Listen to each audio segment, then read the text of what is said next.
Dans ce cadre, dans cette salle, pour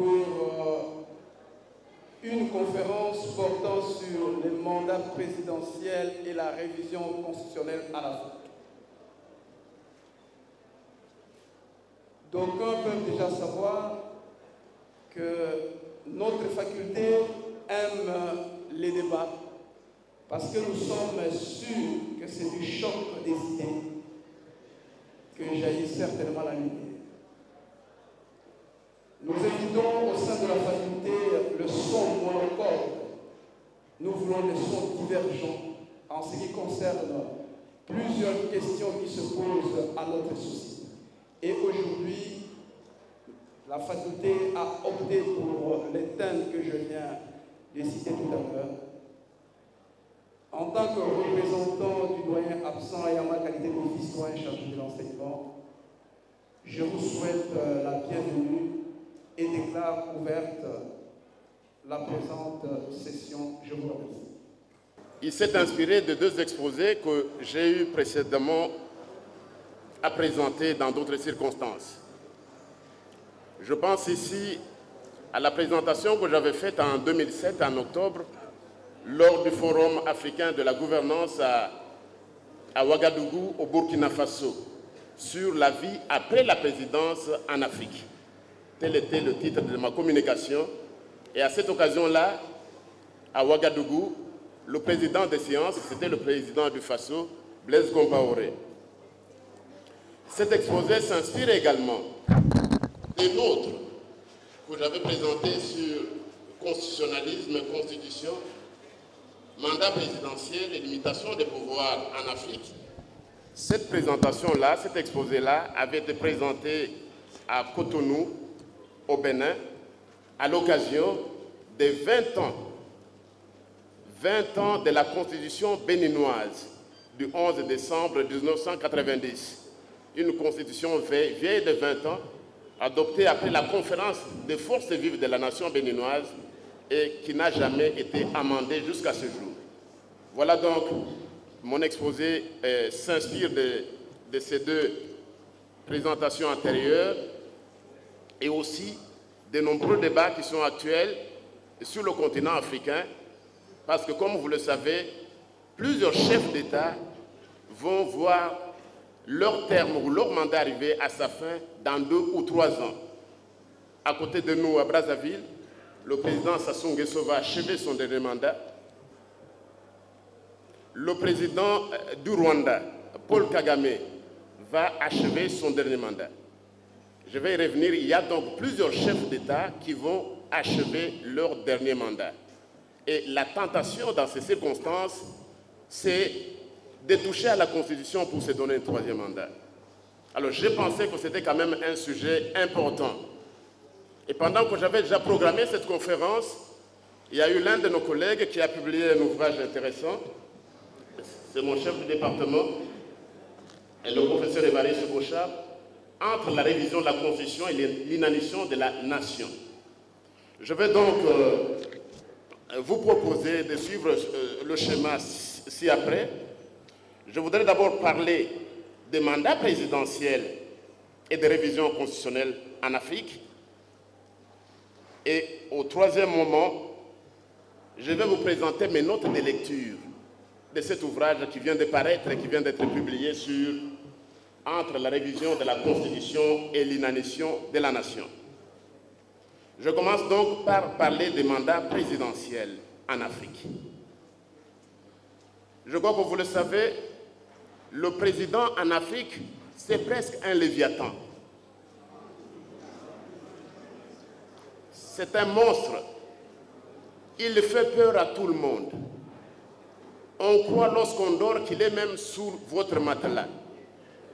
On le voit partout à la cuisine. Il intimide tout le monde. Le président de la République, et finalement, il intimide même les universitaires.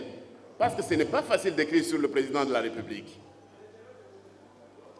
Donc il a fallu, pour présenter cet exposé, je vous l'ai dit, je l'ai présenté la première fois en 2007, aux côtés du président du FASO, président du Conseil des ministres, commandant suprême des forces armées, le président Blaise Compaoré. Ce n'était pas facile non plus.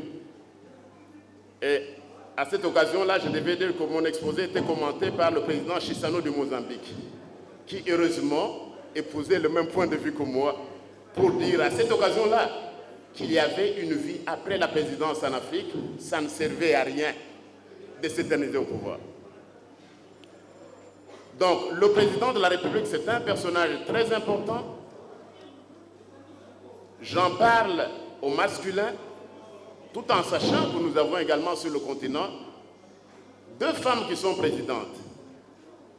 Madame Ellen Johnson Sirleaf du Libéria, c'est la première femme élue à la présidence d'un pays africain. Le 13 avril 2012, à la suite de la mort du président Bingu wa Mutharika au Malawi, Madame Joyce Banda était désignée présidente intérimaire du Malawi et devenait la 2e femme à assumer les fonctions présidentielles sur le continent africain. Mais j'en parle au masculin parce que dans la majorité des cas, le président, c'est encore un homme. La présidence, le président exerce donc la fonction la plus élevée, mais aussi la plus enviée. Coup d'État, rébellion ou lutte armée, violation des constitutions et rarement élection libre et transparente, tous les moyens sont utilisés pour parvenir à la présidence ou s'y maintenir. Pour ceux qui sont parvenus, s'y maintenir et s'y maintenir le plus longtemps possible, c'est une question de vie ou de mort. Le président de la République, comme je vous l'ai dit, c'est généralement un léviathan. Je vous ai dit qu'il fait peur à tout le monde. Et au nom aussi de la politique du ventre, dont François Bayard a parlé dans son livre, qui se vit en Afrique, la plupart de ceux qui avaient passé une bonne partie de leur vie à enseigner le droit constitutionnel et la science politique ont fini par traverser le Rubicon et sont devenus des turiféraires, des monstres politiques qu'ils adoraient, qu'ils abhorraient.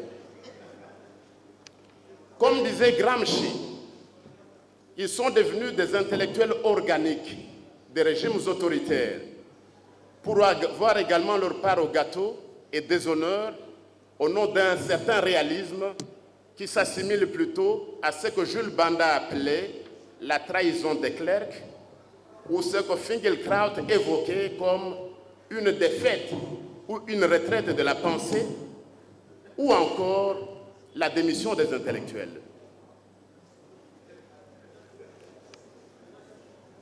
L'unique attitude moyenne, citoyenne ou républicaine acceptable dans la plupart des pays africains, même pour les intellectuels, c'est celle qui consisterait à encenser le président de la République pour se faire remarquer de son entourage et accéder en permanence à la cour présidentielle par cooptation.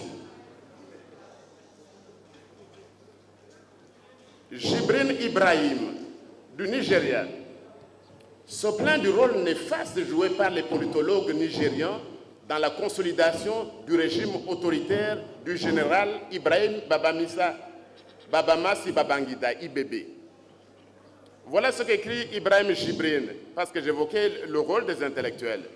Il écrit ceci: « Presque toutes les mesures antidémocratiques étaient conçues et appliquées par d'éminents politologues recrutés dans les grandes universités nigérianes et qui devinrent des complices des militaires pour s'opposer aux luttes démocratiques et aux aspirations populaires. » Ibrahim Jibrin continue: « Chaque blocage de la marche démocratique, chaque stratégie pour faire échec aux forces démocratiques, tout refus de respecter le calendrier de transfert de pouvoir aux candidats élus était vigoureusement défendu par une coterie de professeurs de sciences politiques travaillant pour la dictature militaire et qui avaient préféré sacrifier leur intégrité intellectuelle et leur responsabilité sociale sur l'autel de leurs ambitions politiques égoïstes et de leurs intérêts matériels par non-respect même de la déontologie. Ce qu'Ibrahim écrivait au sujet des politologues au Nigeria est aussi vrai des juristes et d'autres chercheurs en sciences sociales dans plusieurs pays d'Afrique, spécialement ceux d'Afrique francophone. Plusieurs intellectuels sont engagés dans une compétition meurtrière entre eux pour obtenir le statut du plus grand défenseur ou flatteur du régime, même si nombreux finissent par devenir des victimes des monstres politiques qui les avaient soutenus. Lors de l'Assemblée générale du Conseil pour le développement des sciences sociales en Afrique, que nous avions tenue à Dakar en 1992, le philosophe Kwesi Pra avait raison de penser que la question des vagabondages politiques des intellectuels africains devait être prise très au sérieux en sciences sociales africaines. Parce que certains des plus intelligents membres de notre société excellent dans l'art de lécher les bottes au président, dont il ne faudrait parler qu'en bien, qui ne ferait que du bien et agirait toujours en conformité avec une constitution réinventée par eux, alors que tout le tort reviendrait aux opposants ou tout au moins à leurs collaborateurs. La limitation des pouvoirs et des mandats présidentiels pourrait également servir de test dans les pays africains. Je vais vous dire quelques mots, on doit aller vite, sur le président dans plusieurs pays africains. Le président est élu au suffrage universel direct. Cette élection se fait généralement à 2 tours ou à un seul tour, comme au Cameroun et en RDC. Dans certains cas rares, comme celui de l'Afrique du Sud, Éthiopie, île Maurice, le président est élu au suffrage indirect par l'une des chambres du Parlement. Très peu de gens ignorent par exemple que le président Mandela était élu par l'Assemblée nationale. Les élections sont généralement organisées par le gouvernement en place, à travers son ministère de l'Intérieur, ou si ce n'est pas le cas, à travers des commissions dites indépendantes. La règle n'a connu un infléchissement qu'en Zambie, au Bénin, au Ghana et au Sénégal. Parce que la règle en Afrique, c'est quoi? On organise les élections pour les gagner, pas pour les perdre. Et tout celui qui est au pouvoir fait par tous les moyens, de sorte qu'il puisse le garder. Cette règle-là n'a connu des infléchissements qu'en Zambie, au Bénin, au Ghana et au Sénégal. Qu'est-ce qui s'est passé? En Zambie, le président Rupiah Banda avait été battu aux élections par Michael Sata. le leader de l'opposition. Une exception. Au Bénin, Mathieu Kérékou avait été battu aux élections de 1991 par Nicéphore Soglo, avant qu'il reprenne sa revanche en 1996. Certains de leurs conseillers constitutionnalistes et politologues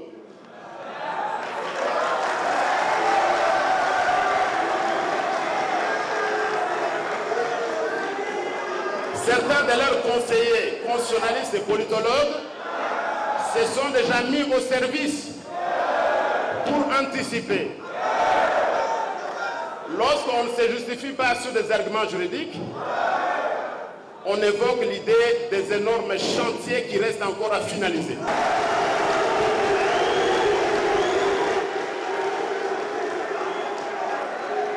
Le message, le seul mot que je voudrais dire à cette occasion, c'est que s'agissant des mandats présidentiels en Afrique, je ne parle pas du Congo, le message aux dirigeants africains et aux constitutionnalistes et politologues au service de leur régime est que la durée et le nombre de mandats constitutionnels devraient être rigoureusement respectés et qu'il ne servirait à rien de s'accrocher au pouvoir. Et comme je le disais, devant le président du Burkina Faso, il faut savoir quitter le pouvoir avant que le pouvoir ne vous quitte.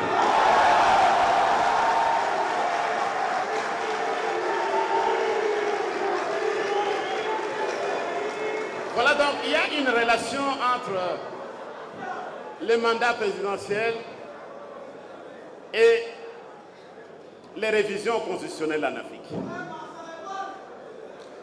Et chaque fois pour allonger les mandats présidentiels, je viens de vous le dire, en Afrique, pas au Congo. Vous avez vu le titre de ma conférence. On a toujours recouru aux révisions constitutionnelles.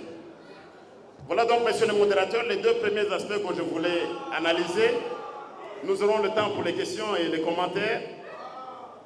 Je voudrais passer rapidement, parce que j'ai parlé des mandats présidentiels et des révisions qui sont souvent commandées.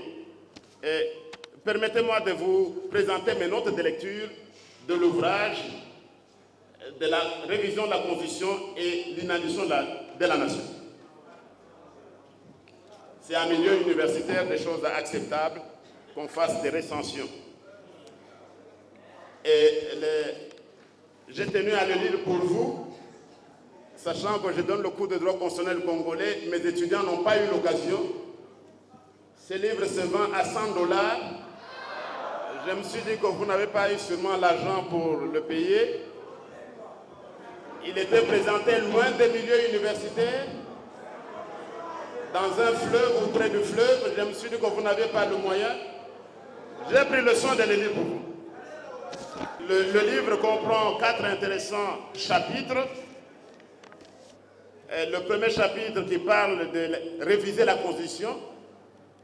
Le second chapitre parle des fonctions de la Constitution et de la révision constitutionnelle.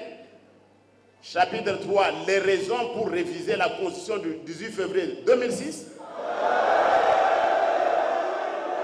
Chapitre 4, la procédure de la révision constitutionnelle. Chapitre 5, le sort des dispositions intangibles et la conclusion. Évidemment, il y a une bibliographie. Donc, sur les 400 pages, je l'ai lu pour vous, donc c'est bien. Mais il y a quelques problèmes. Quelques problèmes qui viennent d'abord de la forme de la bibliographie. La bibliographie de l'ouvrage de droit constitutionnel, parlant de la faculté, elle ne contient pas les textes constitutionnels. Aucun texte constitutionnel qu'on cite. Deuxième observation. Le livre ne se réfère à aucune thèse défendue dans cette faculté.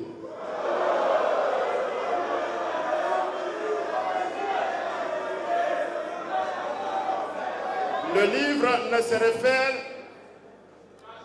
pratiquement à aucun professeur de droit public dans la bibliographie. Voilà donc pour ce qui est de la biographie. Mais voyons maintenant le plus intéressant. Le plus intéressant, c'est réviser la Constitution. Là, l'auteur, il prend soin, il le fait si bien pour donner la définition de la Constitution que nous donnons à nos étudiants. Et il donne aussi la conception de la révision constitutionnelle. Qu'est-ce qu'on entend par révision constitutionnelle? Là, ce qui est important, et le premier problème, et l'un des problèmes, ce sont les contradictions qui sont nombreuses dans le livre. Ici, une chose à la page 27, où il y a le sens du droit constitutionnel de la révision constitutionnelle. À la page 27, réviser la Constitution, c'est remettre l'ouvrage original sur les métiers pour tendre vers sa perfectibilité, par des retouches, tout en gardant l'esprit des institutions mises en place. Le problème ici, c'est que l'auteur dit que le pouvoir constituant originaire et le pouvoir constituant dérivé, c'est la même chose.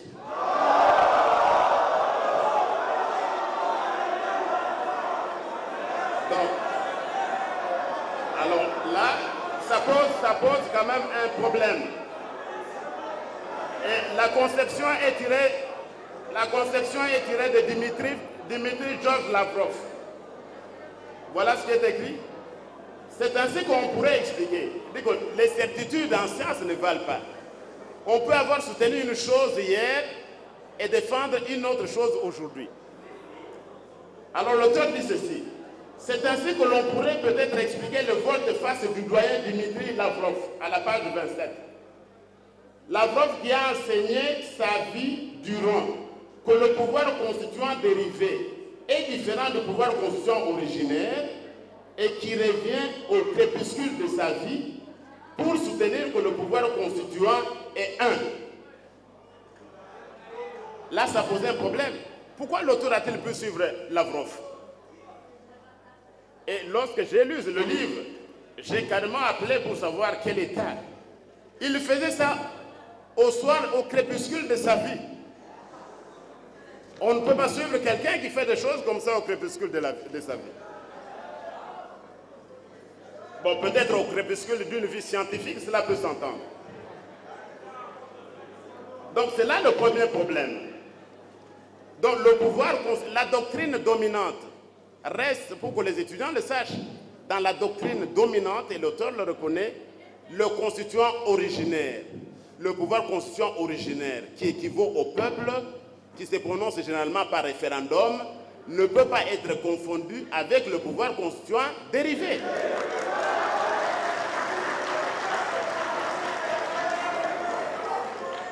Mais la logique est facile à comprendre. C'est pour justifier plus tard. Parce que si le pouvoir constituant dérivé égale le pouvoir constituant originaire, vous devez suivre la suite, c'est-à-dire le dérivé devra réviser la Constitution. Voilà donc l'un des problèmes que ça posait. Et donc c'est un problème qu'il faut revoir. Un autre problème, c'est au sujet de la révision partielle et la révision totale. Est-ce qu'une révision constitutionnelle peut être totale?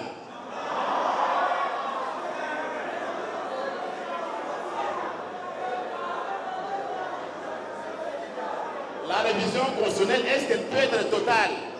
Non. La révision constitutionnelle ne peut être que partielle. Mais l'auteur évoque l'idée de la Suisse.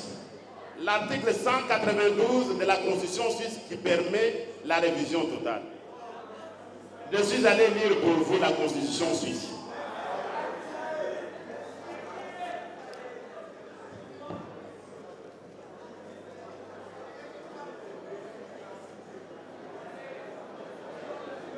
« 99.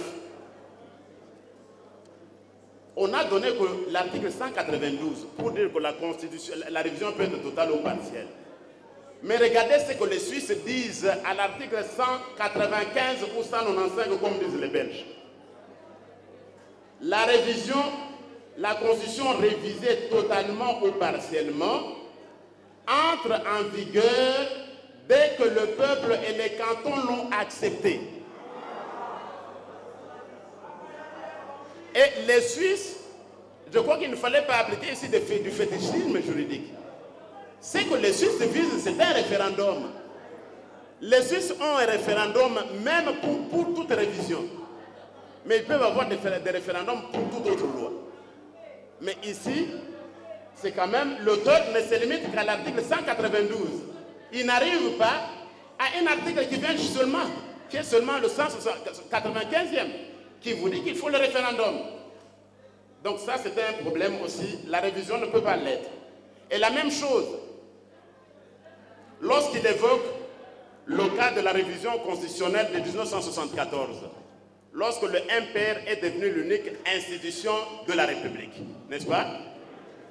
En 1974, le président fondateur avait le pouvoir de légiférer, il était le gouvernement, il était tout. Et finalement, je suis étonné qu'à posteriori, l'auteur semble défendre cette révision constitutionnelle-là.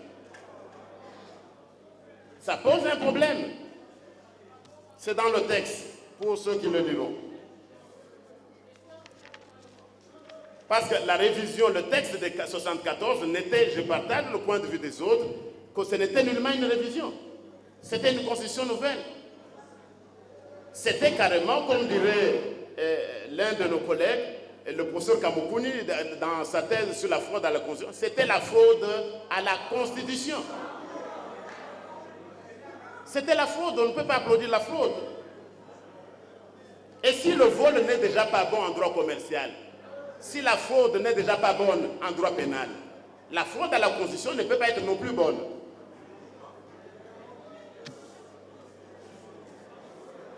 Donc c'est un problème au niveau des textes. Donc le cas de la Suisse ne pouvait pas être évoqué parce qu'il tombe de l'autre côté. Les fonctions de la révision constitutionnelle, chapitre 2, il évoque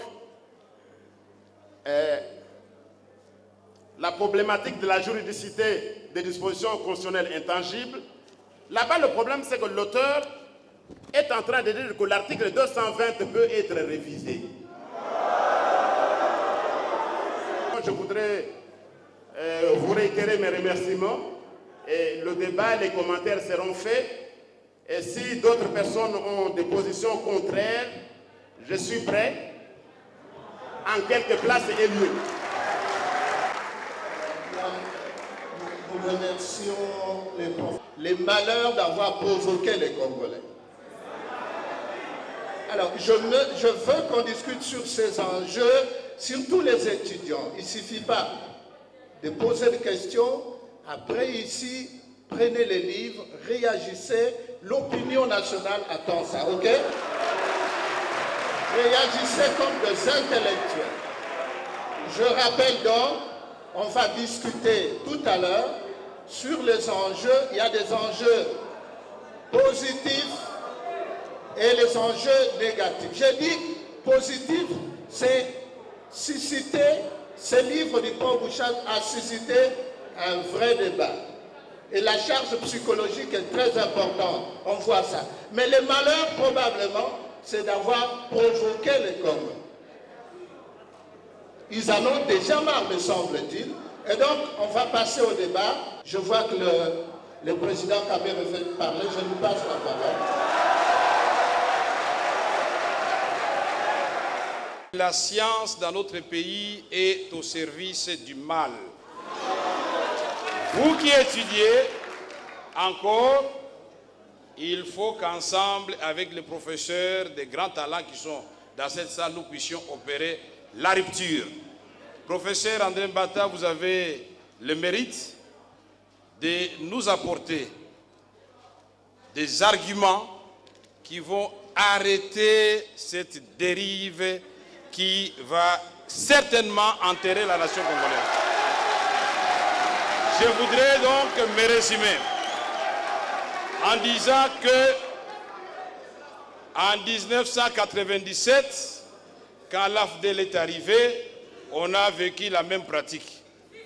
Le décret 003 a remplacé toute une constitution, un acte constitutionnel de la CNS. Ça ne veut pas dire que tous ceux qui avaient siégé à la CNS, plus de 3000 Congolais, parmi lesquels les professeurs d'université, tous ils étaient à côté de la plaque. Vous chassez Mobutu et vous chassez les textes de la République. Est-ce que le problème c'était les textes ou la gouvernance du pays? Nous allons à Sun City avec